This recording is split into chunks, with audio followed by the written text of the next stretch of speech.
अस्सलाम वालेकुम। Me your physics teacher Faisal Aziz और सिंह board chapter number 2 physics first year. ये हम न्यूमेरिकल्स को देखते हैं जरा आज। फर्स्ट इक्वेशन ऑफ मोशन की डेरिवेशन मैंने करवा दी थी, सेकंड एंड थर्ड की रहती है, बट हम आज आपको न्यूमेरिकल करवाना चाह रहे हैं। So first numerical page number 56 पर आपकी बुक में मौजूद है। ठीक है, नीचे लाइनर में मौजूद है, पेज नंबर 56 में।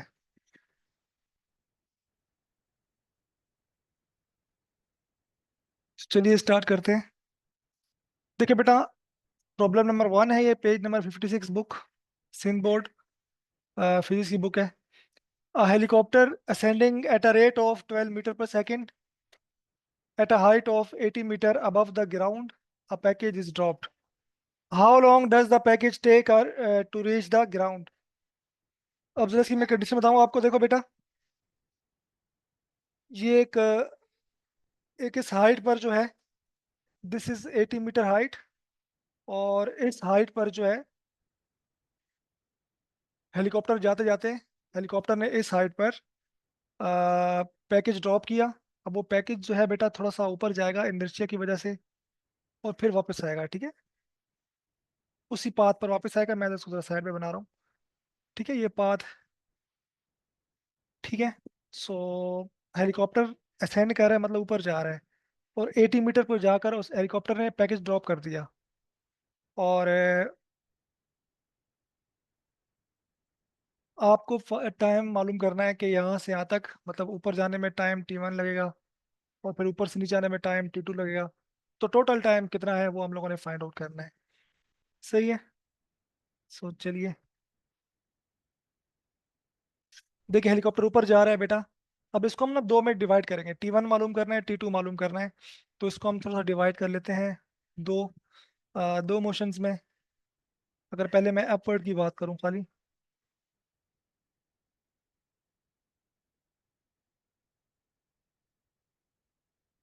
तो देखिए बेटा, अपवर्ड जाने के लिए डेटा अगर देखें तो इनिशियल वेलोसिटी हेलीकॉप्टर की गिवन है, वही वेलोसिटी जो है वो पैकेट की भी होगी। ठीक है।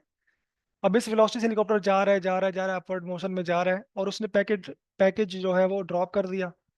तो पैकेट ऊपर जाके यहाँ पर आके रुकेगा, फिर वापस नीचे आएगा ना, तो मतलब यहाँ पर उसकी वेलोसिटी जीरो हो जाएगी।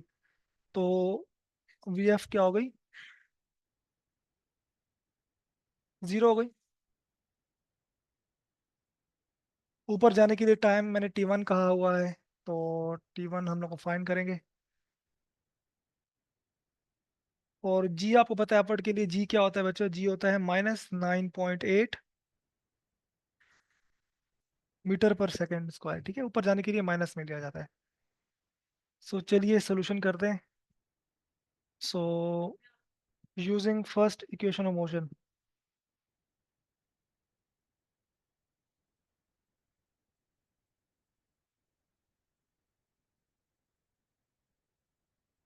सो फर्स्ट इक्वेशन ऑफ मोशन बेटा हमारे पास है V F is equal to V I plus A T. Sorry, यहाँ पर जी टी होगा, वर्टिकल मोशन है। वी एफ आपके पास जीरो है, वी आई है 12, T1 होगा। ठीक है, जी हम लेंगे माइनस का 9.8 मल्टीप्लाई बाय T1। अच्छा, 12 यहाँ पर प्लस हो रहा है, लेफ्ट साइड जाके माइनस का 12 हो जाएगा, और माइनस 9.8 T1। और T1 हमारे पास कितना आ जाएगा बेटा?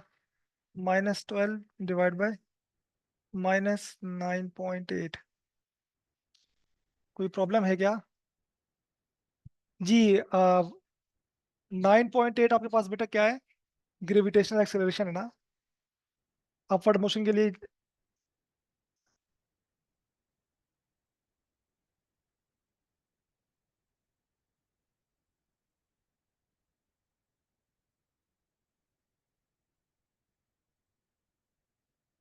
ठीक है, फ्री फॉल है ना, फ्री फॉल में एक्सेलरेशन जी लिया जाता है। जी मीन ग्रेविटेशनल एक्सेलरेशन, जो कि कांस्टेंट होता है। ठीक है, फ्री फॉल के लिए हम क्या लेते हैं? एक्सेलरेशन को जी ले लेते हैं।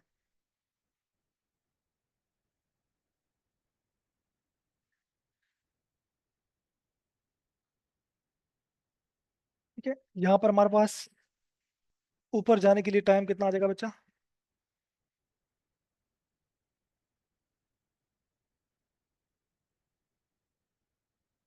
1.22 सेकेंड। ठीक है, T1 निकाल लिया, अब T2 निकालना है। अच्छा, इतनी सी ये बेटा, ये हाइट भी निकाल लेते हैं, ये H1 हाइट भी निकाल लेते हैं।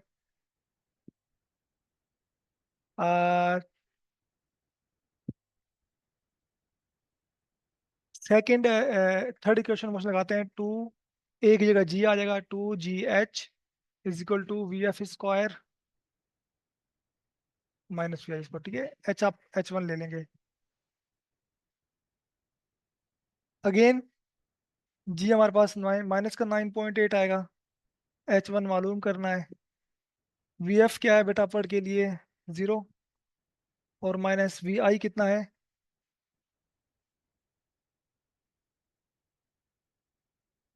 ठीक है, माइनस जब इससे मल्टीप्लाई होगा, माइनस का 19.6 आ जाएगा। एंड H1 जीरो का उसका 0 आएगा, माइनस का 144। ठीक है, H1 जो हमारे पास आ जाएगी -144 डिवाइड बाय -19.6। तो दोनों को जब मैं डिवाइड करूंगा, 144 divide by 19.6, minus minus cancel हो जाएंगे, 7.34। ठीक है,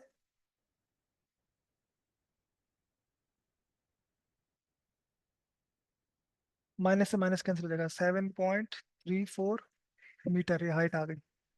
अब बात करते हैं डाउनवर्ड मोशन की।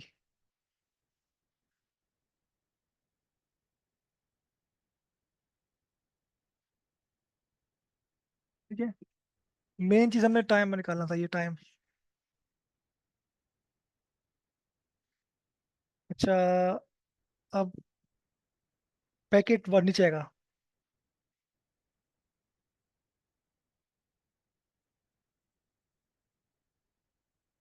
इसका डेटा बनाते हैं। अब पैकेट जब नीचे आता है ना, ऊपर से जब नीचे आता है, तो बेटा VI क्या हो जाता है? 0 हो जाता है। इनिशियल वेलोसिटी हमारे पास क्या हो जाती है? 0 हो जाती है। नीचे आने के लिए जो जी लेते हैं हम लोग,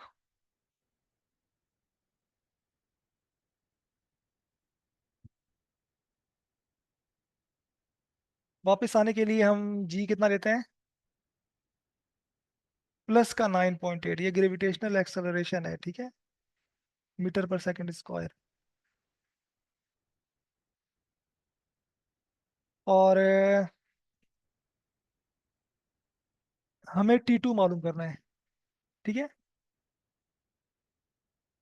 अच्छा वापसी की ये टोटल हाइट कितनी होगी? ये हाइट होगी, ये छोटी सी H1 प्लस 80। ठीक है, अगर मैं H2 की बात करूं बेटा, तो कितनी होगी? H1 plus 80। सो H1 कितनी निकाली हम लोगों ने? 7.34 प्लस 80, तो ये आ जाएगी 87। 87.34। स्लो करो। तो चलिए अब निकाल लेते हैं।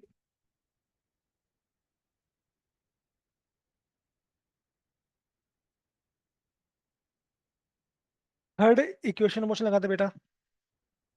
जैसे S is equal to VI T plus half AT² था ना, तो यहाँ पर H is equal to VI, वापसी के लिए T2 लेंगे, प्लस हाफ GT², मतलब T2 का स्क्वायर ले लेंगे यहाँ पर। वैल्यूज पुट करें। हाइट हमारे पास है 87,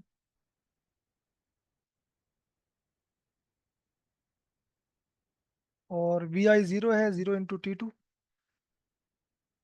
प्लस हाफ। नीचे आने के लिए जी बेटा प्लस का 9.8 लेते हैं। ठीक है,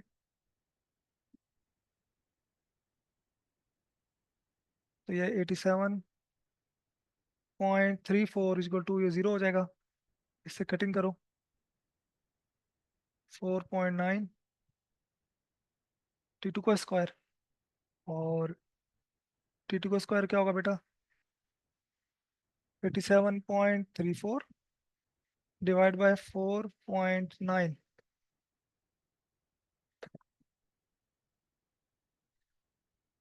ये कितना आ जाएगा? 87.34 डिवाइड बाय 4.9, 17.83।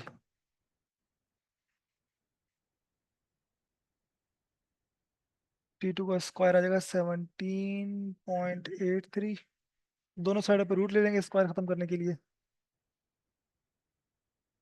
स्क्वायर से खत्म होने के बाद T2 हमारे पास आ जाएगा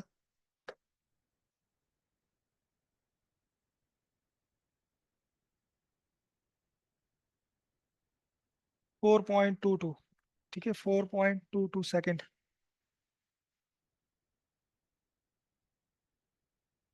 ठीक है, ये नीचे आने का टाइम है। टोटल टाइम कितना होगा बेचा? टोटल टाइम निकालना पड़ेगा अब हम लोगों को।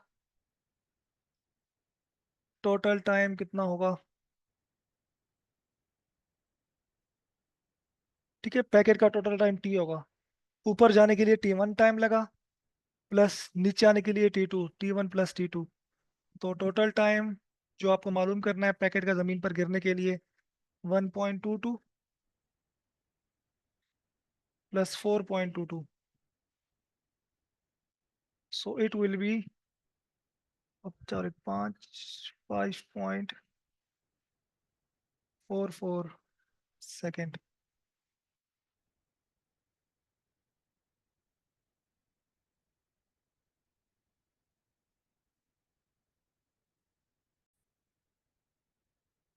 चलें जी, problem number 2, page number 56। Vector scalars के पोर्शन से आपके पास है।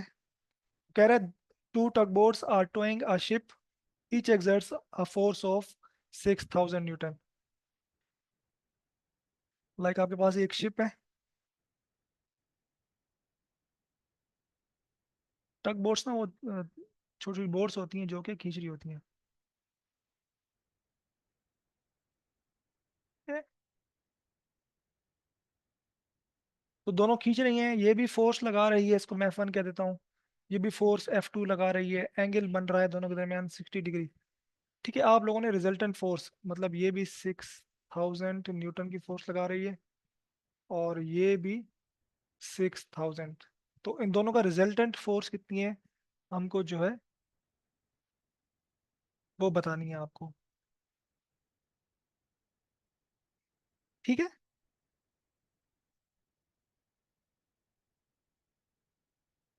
सो दोनों टग बोट, एक टग बोट की फोर्स कितनी है? 6000 Newton.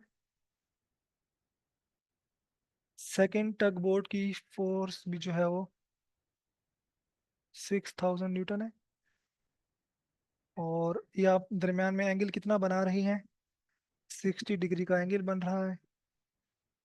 We need to find resultant force. ठीक है,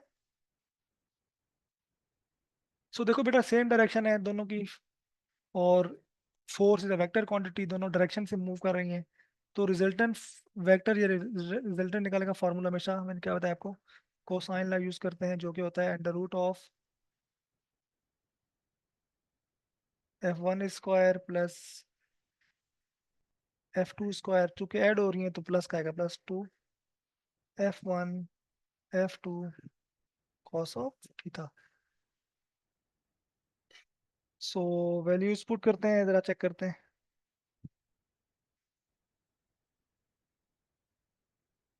F1 भी 6000 है या 60 है? 6 है ना, हाँ। 6000 का स्क्वायर आएगा। अच्छा, F2 भी 6000 है तो इसका स्क्वायर आएगा, +2 into 6000 into 6000 cos of 60 degree.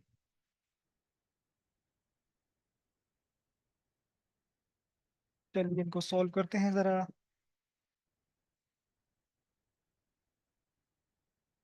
बेटा 6000 का जो स्क्वायर होता है वो होता है 36 एक्सपोनेंशियल से, या 36 का 60।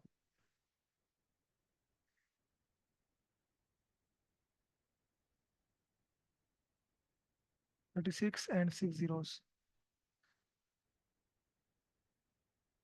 कभी आएगा 36 एंड 6 zeros?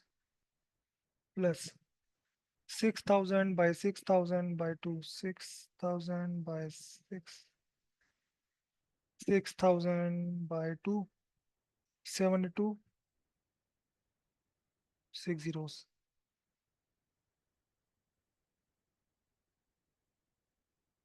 अच्छा, cos 60 आई थिंक हाफ होता है। cos 60 मतलब हाँ 0.5 आता है, तो इसको ये हाफ कर देगा, ठीक है, multiply by 0.5।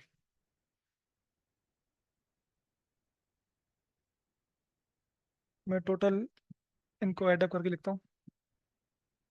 72, 3 4 5 6 divide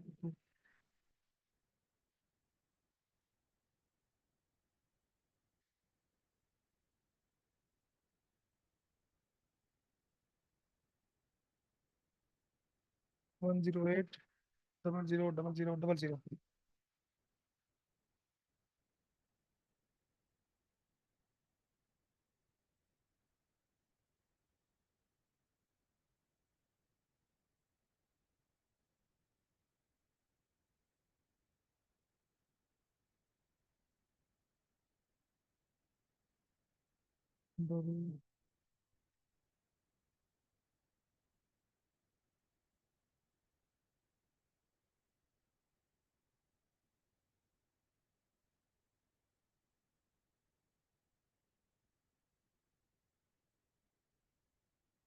one zero three nine two ठीक है, क्या आंसर आ जाएगा? 10392 न्यूटन। सो ये रिजल्टेंट फोर्स लग रही होगी। ओके बच्चा, चल न्यूमेरिकल करवा दिया मैंने आपको दो आज, बाकी इंशाल्लाह बाद में करेंगे।